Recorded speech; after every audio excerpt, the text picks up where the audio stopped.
dan Gilby Sakib. Halo sahabat Gilby semuanya, apa kabar? Semoga semuanya sehat dan selalu ada dalam lindungan Allah Subhanahu wa taala. Amin ya Allah. Amin Allahumma amin.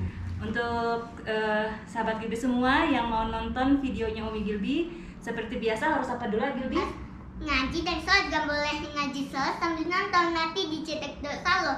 Emang sahabat mau apa dicetak dosa kalau gak baik? Kalau baik dicetak pahalanya nanti sampai 100 loh.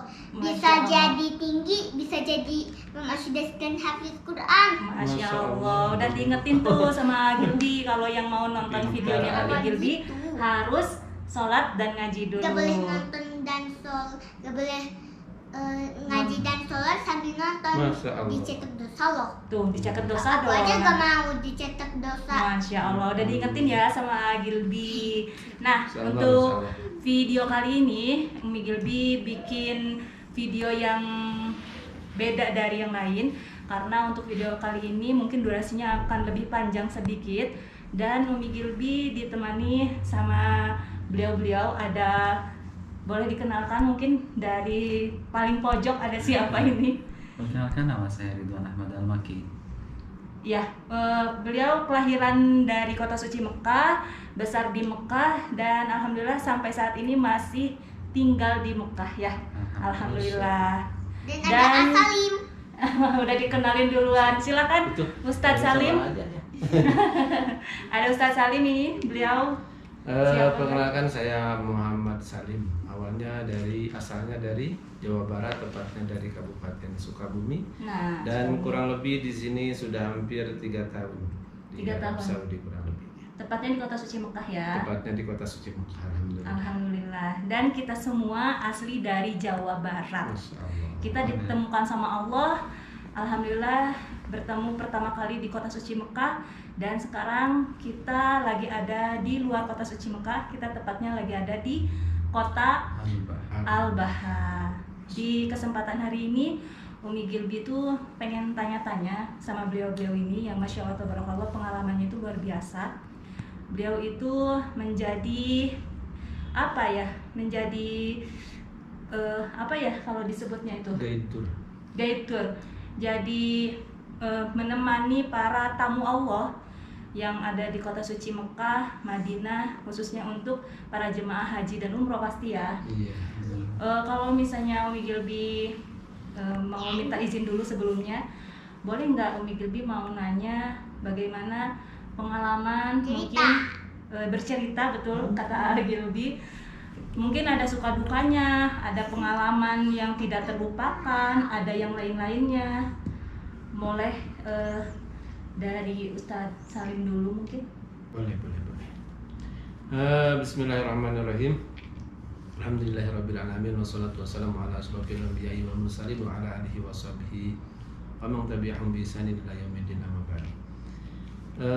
Pengalaman yang saya alami selama kurang lebih 3 tahun dan 2 kali menjadi khadim atau pembantu pelayan tamu-tamu Allah Subhanahu wa taala pada musim haji, dan hampir kurang lebih 2 tahun lebih menjadi pelayan tamu Allah Subhanahu wa taala dari ibadah umroh. Sehingga pengalaman-pengalaman tersebut itu sudah lumayan cukup banyak juga, baik pengalaman yang menurut saya baik atau pengalaman yang buruk, tetapi pada akhirnya pengalaman tersebut itu berakhir kalau kita bisa mengambil hikmahnya, ada manfaatnya. Jadi semuanya pun juga pengalamannya baik. Alhamdulillahirrahmanirrahim. Tetapi kami ceritakan pengalaman salah satunya supaya kita bisa mengambil ibroh dan mengambil hikmah dari cerita pengalaman ini. Ketika saya mengalami membawa jemaah umroh pada tahun kurang lebih pada tahun 2017 mungkin ya. Pertama mengalami salah satu jemaah ketika melaksanakan umroh dan menginjakan kaki di area pelataran tawaf. Beliau ketika melihat Ka'bah itu terlihat, bentuk Ka'bahnya terlihat, warna Ka'bahnya pun juga terlihat, tetapi yang dilihat sama mereka itu, mohon maaf, yang dilihat sama beliau itu seperti semacam singa. Jadi sehingga dia itu ketakutan. Sampai dia gemetar badannya. Saking ketakutannya dia gemetar dan dia tidak bisa melaksanakan umroh bersama rombongan dikarenakan dia takut, dia pengen pulang lagi ke hotel ketika itu. Peristiwa itu terjadi ketika awal pertama pelaksanaan umroh dikarenakan biasanya adat istiadat pelaksanaan umroh itu sampai ada yang 2 atau 3 kali. Ini perdana umroh dan dia pun juga pertama kali untuk melaksanakan umroh.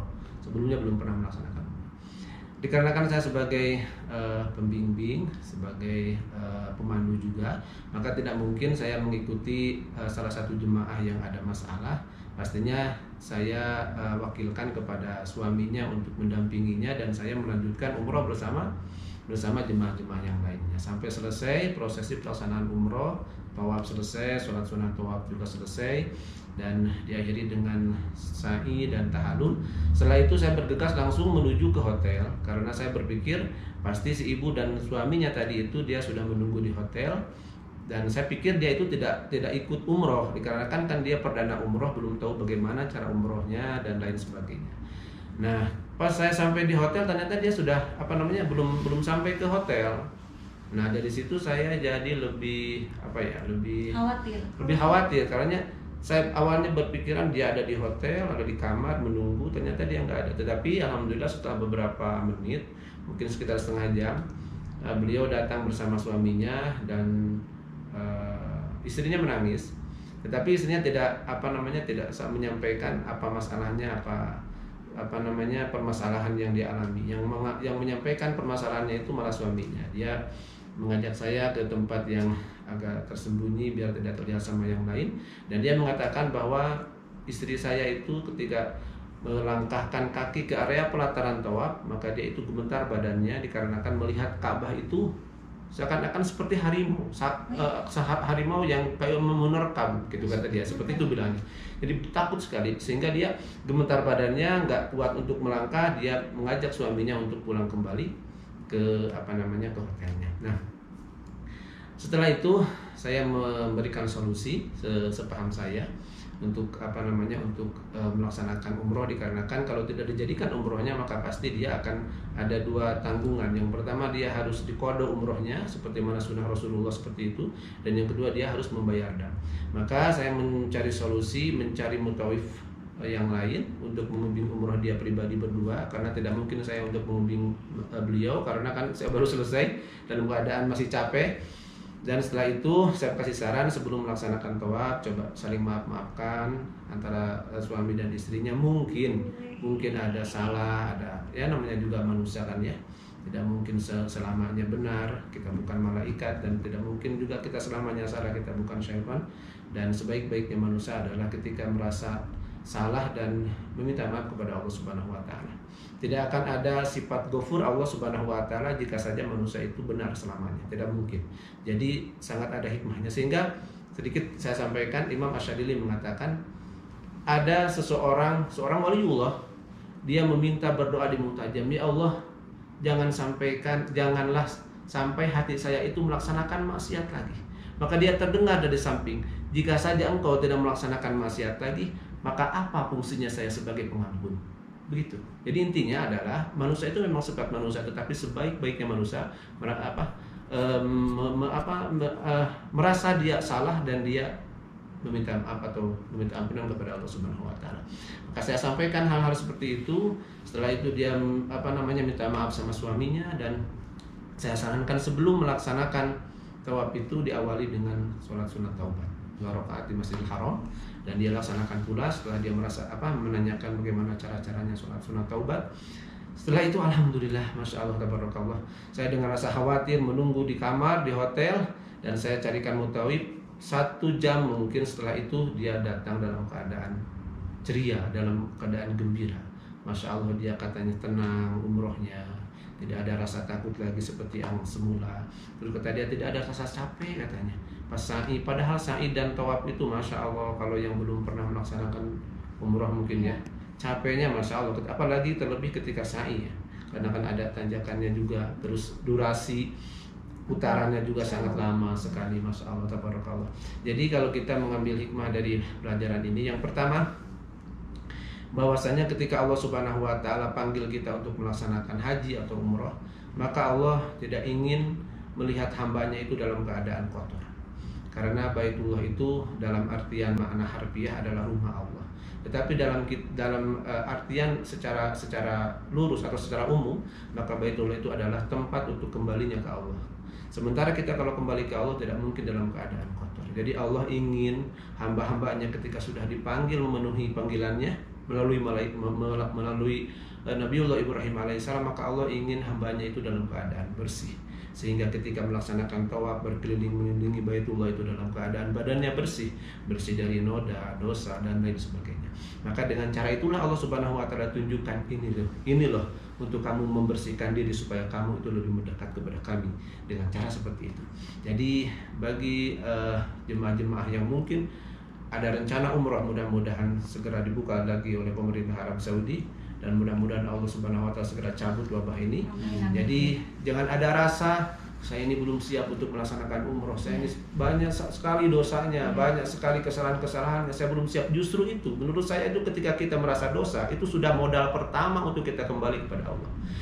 Justru jika kita banyak dosa, melaksanakan dosa, tetapi kita tidak merasa dosa, maka belum ada step pertama untuk berubah ke jalan yang lebih lurus.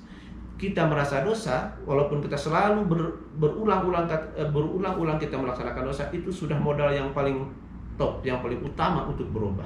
Karena orang yang akan berubah menuju kebaikan itu adalah diawali dari merasa bersalah. Itu hikmah yang kita bisa petik di antaranya seperti itu. Dan mungkin pengalaman-pengalaman yang lainnya nanti saya akan lanjutkan kembali untuk jeda dan untuk mengambil napasnya.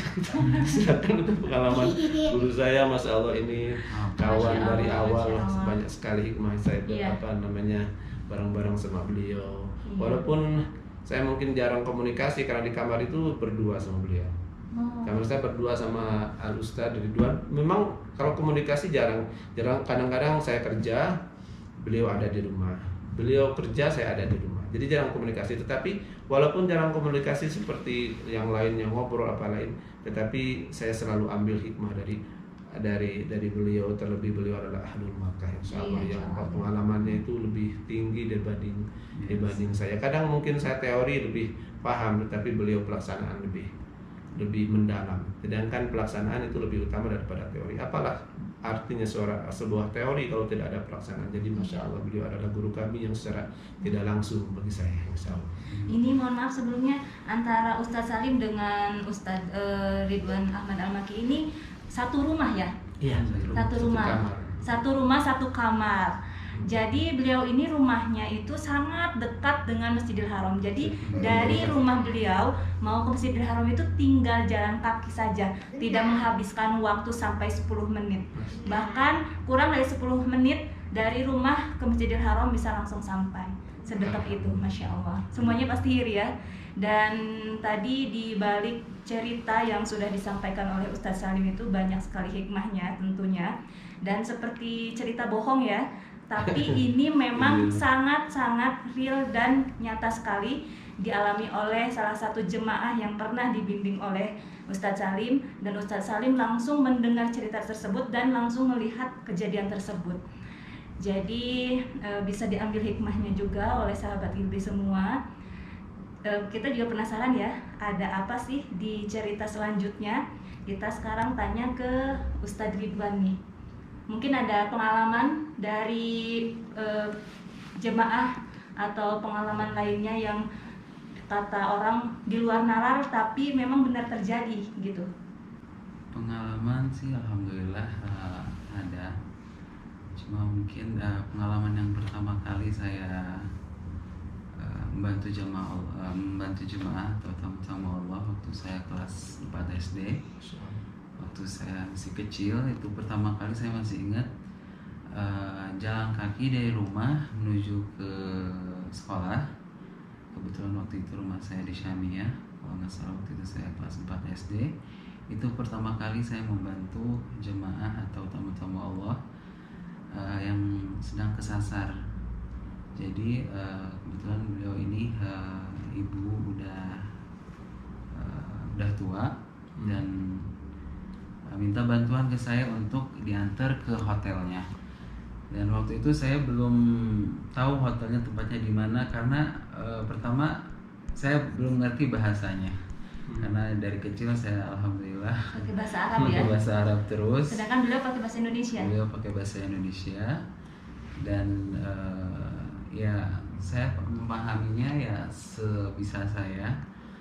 Ya setahu saya ini ibu kehilangan, pengen minta dianterin ke hotelnya, dan kebetulan waktu itu saya masih dalam perjalanan menuju sekolah. Saya bilang, ibu maaf, saya masih dalam perjalanan menuju sekolah. Saya kalau sekolah sekarang ya istilahnya bolos atau tidak masuk sekolah, tidak hadir.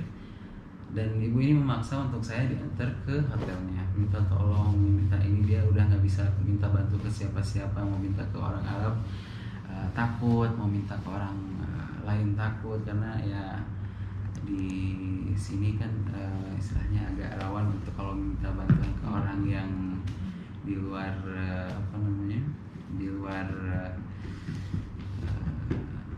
negara Sesama Indonesia. Iya. Tapi alhamdulillah waktu itu saya lanjut membantu beliau. Mungkin saya minta izin ke sekolah dulu. Lalu pas itu saya minta izin untuk mengantar ibu ini agar ibu ini bisa bertemu sama keluarganya. Waktu itu saya masih ingat di Syubaikah tempatnya, di tempat di Darut Tauhid. Sebelum Darut Tauhid, pas di jam dulu di sana ada jam kecil. Ibu itu lagi istirahat, kebetulan saya lagi jalan biasa ke sekolah. Lalu setelah diizinkan oleh salah satu guru saya, udah silahkan antar dulu aja ibu ini sampai ketemu hotelnya. Saya letakkan buku saya di sekolah dan saya lanjut untuk mengantar ibu ini.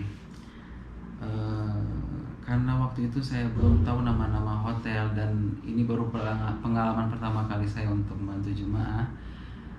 Jadi saya minta bantuan ke driver atau taksi untuk mengantar ke tempat hotel ini. Dan kebetulan waktu itu ibu itu tidak membawa uang, dan saya bawa jajan kalau nggak salah 5 real kurang lebih waktu itu. Dan taksi ini meminta uang sekitar 10 sampai 20 real kurang lebih untuk perjalanan menuju ke hotelnya. Ya udah, akhirnya kata ibu ini, dek nggak apa-apa jalan kaki aja, katanya, kita cari hotelnya pakai jalan aja, nggak usah naik taksi. Ya udah, kita jalan. Alhamdulillah waktu itu sambil jalan kita nanya juga ke orang lain, alamat ini di mana, hotel ini di mana, dan banyak yang kurang tahu. Dan hotel itu waktu itu masih baru, belum begitu terkenal. Nama hotelnya masih ingat saya juga, namanya Al-Masa. Sampai sekarang juga masih ada itu hotel ya. Al-Masa itu Dekat masih ya, ada, maksudnya? dekat.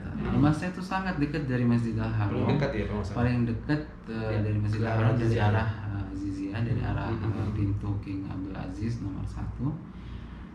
Dan suatu saat saya datang ke kantor khusus jemaah haji Maktab Khidmatul Hujjaj Taihin. Saya bawa ke sana. Kebetulan kantor ini pun nggak tahu hotel Masa itu di mana. Saking nggak tahunya, dia malah ngeledek ke saya, Al-Masa atau Al-Hassa. Saya bilang saya lagi capek, saya sedang mengantar jemaah ini, Anda bercanda. Ya, saya marah balik, kenapa Anda seperti ini, kan ini tugas Anda untuk mengantar jemaah-jemaah yang hilang. Waktu itu kantornya di Misfalah kalau nggak salah. Jadi saya dari Syubaikah ke Misfalah jalan kaki. Kan jauh Itu ya. kan lumayan jauh ya. Iya. Kalau misalnya tahu di depan untuk Palestina ada salah satu kantor khusus untuk membantu jemaah-jemaah yang hilang, tersesat. Saya bawa ke sana. Arahan dari salah satu orang yang pernah saya temuin juga, dia nggak tahu, katanya udah arahin aja ke kantor khusus untuk jemaah yang hilang. Ya udah, saya arahin ke sana. Kebetulan kantornya di Misfalah, lumayan jauh juga, di depan hotel Palestina. Lalu ibu itu mungkin kecapean. Pas itu saya bawa lagi kembali ke arah Haram. Saya punya trik biasa, kalau punya ada jemaah yang hilang, kembali ke Haram dan ingat pintu masuk. Ingat pintu masuk agar bisa ingat kembali untuk kembali arah pulang ke hotel. Lalu kemudian ibu itu ya capean, mungkin karena sudah jalan kaki begitu lama. Alhamdulillah ya, waktu itu uang yang 5 real itu saya bantu beliau untuk beli minuman sama beberapa snack untuk beliau makan dan menghilangkan dahaganya dan capeknya. Alhamdulillah beberapa menit kemudian datang seorang bapak-bapak, dan bapak-bapak ini langsung memeluk ibu yang hilang itu. Saya bilang, ibu ini siapa? Bapak ini siapa? Dan ternyata ini bapak ini itu adalah suaminya. Oh. Subhanallah. Waktu itu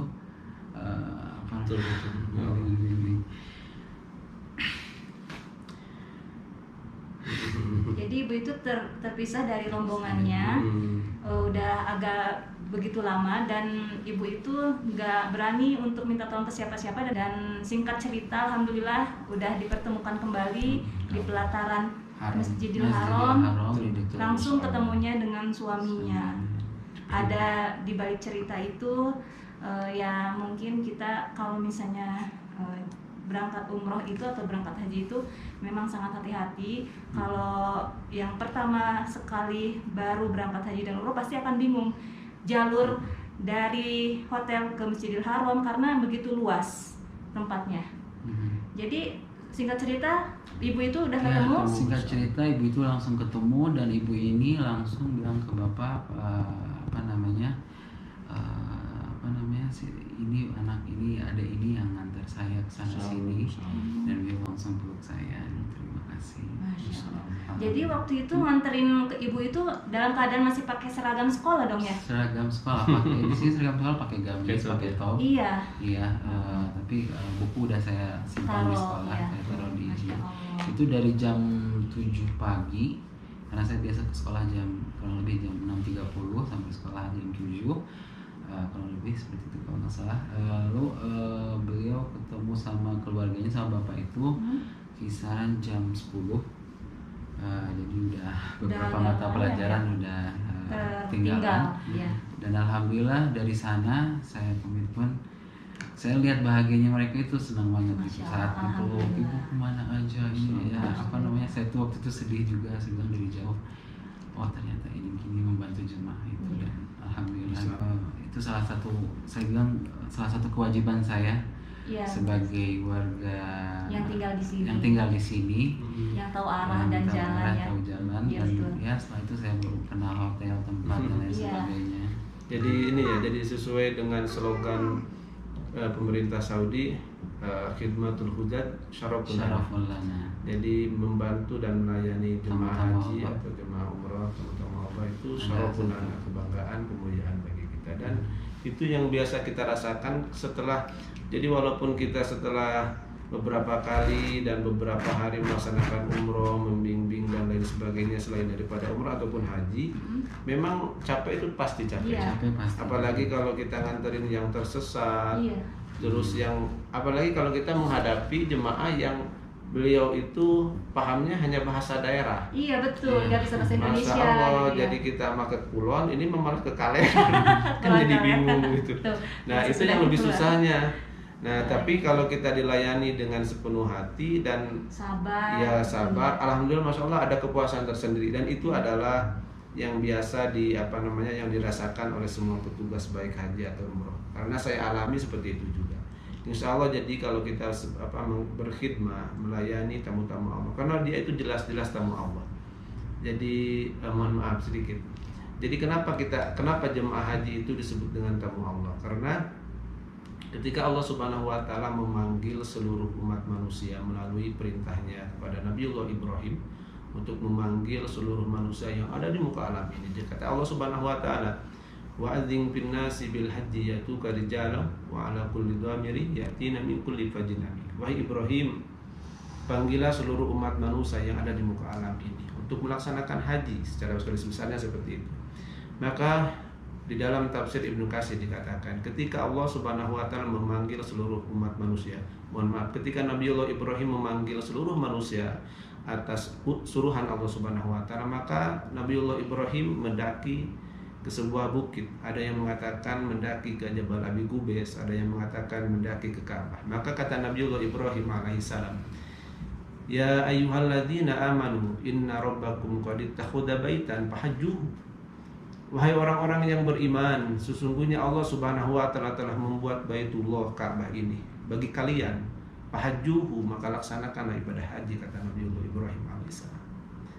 Tetapi sebelum Nabiullah Ibrahim memanggil kita, maka kata Nabi Ibrahim, ya Rabbi, kaifa unadi wa sauti la yanfaduhum. Mahidat Allah, bagaimana kami bisa memanggil seluruh umat manusia wa sauti la yanfaduhum, sementara suaraku tidak akan bisa menjangkau ke seluruh pelosok muka alam ini. Maka kata Allah Subhanahu wa taala, panggillah wahai Ibrahim, dan akulah yang akan menyampaikan suaramu ke seluruh pelosok muka alam ini, ke seluruh manusia yang ada di muka alam ini. Jadi sejatinya setiap manusia itu menurut Imam Ibnu Katsir sudah menerima atau sudah mendengar panggilan Allah Subhanahu wa taala melalui lisan Nabiullah Ibrahim untuk melaksanakan ibadah haji. Tetapi ketika itu maka ada orang yang bisa berkuasa untuk melaksanakannya dan ada yang tidak berkuasa. Kata Imam Ibnu Katsir seperti itu. Sehingga ketika Nabiullah Ibrahim memanggil, ya ayyuhalladzina amanu qad ittakhadha baitakum inna rabbakum qad ittakhadha baitan fahajjuhu. Wahai orang-orang yang beriman, sesungguhnya Tuhanmu Allah Subhanahu wa taala telah membuat Baitullah, maka laksanakanlah haji. Maka apa yang terjadi ketika Nabiullah Ibrahim memanggil kita untuk melaksanakan haji? Maka innal jabala tawaddu'at. Gunung itu semuanya gemetar mendengar panggilannya Nabiullah Ibrahim alaihissalam untuk melaksanakan haji. Dan kata Ibnu Katsir dikatakan ketika Nabi Ibrahim memanggil kita, maka semua nyawa yang belum tersusun dari daging, yang belum tersusun dari tulang, belum tersusun dari darah, jadi nyawa itu semacam debu berteberangan, masih di alam ruh, maka mereka mendengar seruan Nabiullah Ibrahim untuk melaksanakan ibadah haji. Maka mereka memanggil, bala, benar, betul, insya Allah, wa ana syahidna, dan saya akan menyaksikannya, saya pun juga akan melaksanakannya. Tapi setelah itu ada yang Allah Subhanahu wa taala kuasakan untuk bisa melaksanakan ibadah haji, dan ada juga yang tidak dikuasakan oleh Allah Subhanahu wa taala untuk melaksanakan haji. Jadi intinya ketika kita datang ke Baitullah untuk melaksanakan haji ataupun umroh, ketika kita sudah memasrahkan diri bahwa benar-benar kita dipanggil oleh Allah Subhanahu wa taala, tidak ada rasa sombong di dalam hatinya, tidak ada rasa saya kenal, saya paham karena saya itu di rumah itu sebagai pemimpin, sebagai figur umat, sehingga saya biasa-biasa saja. Ketika ada rasa hal-hal seperti itu, rasa saya, merasa saya, jadi sifat ananiyahnya, sifat kesayaannya itu timbul, maka Allah akan buktikan dengan hal-hal yang mungkin mereka, mohon maaf, mungkin mereka tersesat di jalan. Biasanya yang saya alami jemaah-jemaah yang tersesat itu kadang-kadang mereka merasa paham jalan, mereka merasa tahu jalan, tidak mungkin tersesat. Terus saya tahu hak pertanyaan di sana. Tetapi jika saja mereka memasrahkan diri sepenuhnya sama Allah Subhanahu wa taala, maka Allah akan bimbing. Jadi intinya kepada kalimat yang tadi, Allah tidak ingin hamba-hambanya berkeliling di Baitullahnya atau di rumahnya dalam keadaan kotor. Maka insya Allah ketika jemaah-jemaah yang sudah melaksanakan ibadah haji ataupun umroh, dari manapun negaranya, dari manapun daerahnya, baik Indonesia khususnya, mereka mudah-mudahan Allah Subhanahu wa taala terima ibadah hajinya dan umrohnya. Dan pesan untuk jemaah-jemaah haji dan umroh yang belum berangkat, jika tanamkanlah dalam hatinya, walaupun kita nggak mampu, misalkan kita nggak punya uang, nggak punya harta untuk dijual untuk berangkat, membeli proses ongkos dan lain sebagainya, tetapi tanamkan di dalam hatinya untuk bercita-cita, berharapan yang tinggi untuk bisa melaksanakan umroh dan haji. Dengan cita-cita dan keinginan yang tinggi pun juga sudah mendapatkan pahala di sisi Allah Subhanahu wa taala. Beda derajatnya dengan orang yang saya emang gak mampu, mau gimana umroh, cuma kerjanya juga, gajinya cuma 300 atau 500 sebulan, beda. Orang yang tidak ada himmah atau tidak ada tujuan sama sekali untuk umroh dan haji dengan orang yang ada tujuan walaupun dalam keadaan tidak berkecukupan, tidak punya, beda. Karena dia sudah ada punyanya, sudah ada punyanya. Nah nanti ketika sudah Allah Subhanahu wa taala kuasakan datang untuk melaksanakan haji dan umroh, pasrahkan segala-galanya. Karena inna sholati wa nusuki wa mahyaya wa mamati lillahi rabbil alamin. Salat kita, wa nusuki, ibadah kita, umroh kita, ibadah kita, wa mahyaya, hidup kita, wa mati dan meninggal kita itu semuanya adalah tujuannya kepada Allah Subhanahu wa taala. Ketika tertanam di dalam hati kita, kita ada rasa sombong, kita ada rasa saya sanggup, saya bisa, saya di rumah itu sebagai pemimpin, saya banyak harta, saya A, B, C, D dan lain sebagainya, maka ada timbul rasa sombong. Sedangkan kata Rasulullah SAW, Allah Subhanahu wa taala tidak akan menerima orang yang walaupun hanya setitik di dalam hatinya rasa sombong, karena sifat sombong itu adalah hanya hak Allah Subhanahu wa taala. Kita hanya manusia yang dikendalikan oleh zat yang punya, yaitu Allah Subhanahu wa taala. Itulah yang mungkin tadinya dari hikmahnya. Jadi intinya kita lebih baik kita pasrahkan aja semuanya. Dan itu pun juga kalau saya buat jemaah itu saya pasrah. Gimana aja jemaahnya, walaupun memang jemaahnya pejabat, jemaahnya misalkan konglomerat, jemaahnya misalkan Pak Yai, atau saya tidak memposisikan bahwa saya itu sebagai pembimbing atau pendakwah atau pemidato atau penceramah, tidak. Saya memposisikan itu saya sebagai pelajar, melajari keadaan ketika kita bersosial, ketika kita menangani jemaah-jemaah yang berbeda corak karakternya. Dan ketika ada rasa seperti itu, maka kita biasa-biasa saja enjoy. Rasanya enak, gitu, santai. Ya walaupun kadang ada sedikit-sedikit masalah. Seperti itu ya saya alaminya, Masya Allah. Iya, Masya Allah, tabarakallah. Begitu banyak pengalaman yang dialami oleh beliau-beliau. Salah satunya ya tadi dari cerita-cerita beliau itu tidak ada apa-apanya, banyak banget cerita di balik itu semua. Bahkan ada yang udah sampai tinggal melangkah ke Mekah tidak jadi umroh, itu ada. Nanti ada vlog selanjutnya, mungkin ini udah berapa menit, Bi?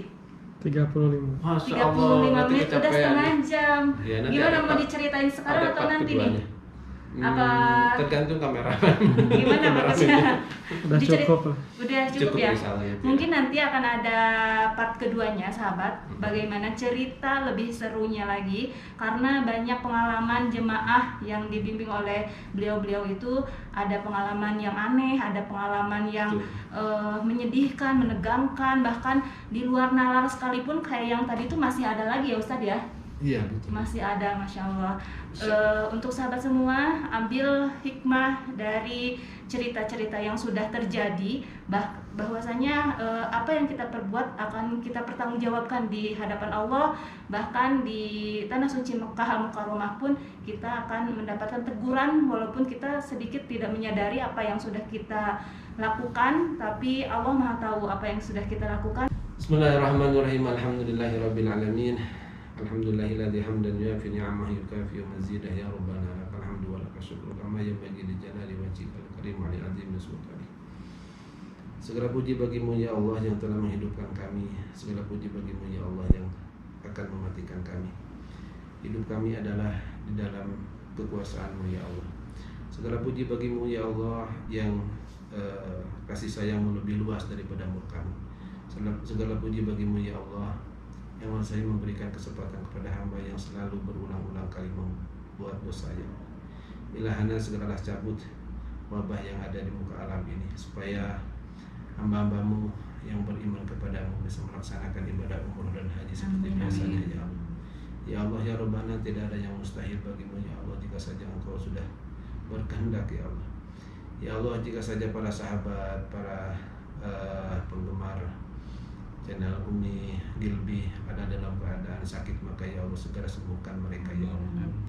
Dan jika saja keluarga-keluarganya yang sudah meninggal, maka ya Allah tempatkanlah mereka di dalam surga-Mu ya Allah. Berilah ampunan ya Allah. Sesungguhnya mereka itu adalah hamba-Mu ya Allah. Sesungguhnya mereka itu adalah umat Rasulullah SAW ya Allah. Tidak ada yang kami harapkan ya Allah di muka alam kecuali ridho-Mu ya Allah, kecuali rahmat-Mu ya Allah. Tidak ada yang kami harapkan ya Allah kecuali bimbingan-Mu ya Allah. Maka bimbinglah setiap langkah kami ya Allah. Bimbinglah hati kami ya Allah untuk selalu beramal dalam keadaan Engkau ridho ya Allah. Jauhkanlah hati kami ya Allah dari sifat-sifat yang akan menghapuskan amalan-amalan kami ya Allah. Jauhkanlah kami dari sifat sombong, jauhkanlah kami dari sifat takabur ya Allah. Ya Allah, bimbing setiap kedipan mata kami ya Allah untuk selalu menjaga pandangan-pandangan kami ya Allah. Ya Allah, bimbing setiap doa nafas kami ya Allah. Jangan sampai kami berada di dalam keadaan yang Engkau murkai ya Allah. Cukup hanya ridho-Mu ya Allah. cukup hanya rahmat dan kasih sayang-Mu ya Allah. Bimbing selalu kami, bimbing selalu keluarga kami, bimbing selalu orang-orang yang mencintai kami ya Allah. Ilahana, sesungguhnya Engkau adalah segala-galanya bagi kami ya Allah. Tidak ada yang akan mengabulkan dosa-dosa, yang akan mengabulkan segala permohonan kami kecuali hanya-Mu ya Allah. Jika saja Engkau tidak mengabulkan doa-doa kami, lantas kepada siapa lagi kami akan berdoa ya Allah. Tumpuan harapan kami hanya Engkau, cukup hanya Engkau lah yang akan menanggung jawab kami, cukup hanya Engkau lah yang akan membimbing kami, karena hasbi Allah wa ni'mal wakil, cukup hanya Engkau ya Allah. Ni'mal maula wa ni'mal nasir, la haula wa la quwwata illa billahil azim. Ya Allah, berilah kami kesempatan untuk melihat Dat-Mu, untuk melihat wajah-Mu ya Allah, dan berikanlah kami izin untuk berkumpul di dalam naungan Rasulullah sallallahu alaihi wasallam. Bifadli subhana rabbika rabbil izzati amma yasifun, wa salamun alal mursalin, walhamdulillahi rabbil alamin. Alhamdulillahirrahmanirrahim. Jazakallah khairan jaza untuk para ustadz soleh ini. Angka indahnya kita saling mendoakan, saling memaafkan bila ada salah kata di video ini. Terima kasih untuk sahabat Gilby semua yang sudah menyaksikan video ini sampai selesai. Terima kasih juga untuk Abi Gilby yang sudah ada di layar kamera ini. Untuk Gilby yang udah ngantuk mungkin. Untuk kita semua, semoga selalu ada dalam lindungan Allah SWT. Semoga kita dipertemukan di surga Allah. Semoga kita bertetangga di surganya Allah. Amin Allahumma amin. Jangan lupa. Dan jangan lupa apa? Mampir ke channelnya Ustadz Salam Salim. Beliau punya channel namanya Salam Salim, nanti akan ditulis di deskripsi. Dan ada Ustadz Ridwan Ahmad Al-Maki, nanti ada di deskripsi juga. Silahkan silaturahmi ke beliau-beliau. Terima kasih. Silahkan Al-Gilby. Jadi aku dengannya deg-degan. Deg-degan katanya. Iya. Jangan lupa apa? Jangan lupa like, comment, and subscribe ya kan. Subscribe itu gratis. Nanti di bawah atas ada komen di deskripsi ya.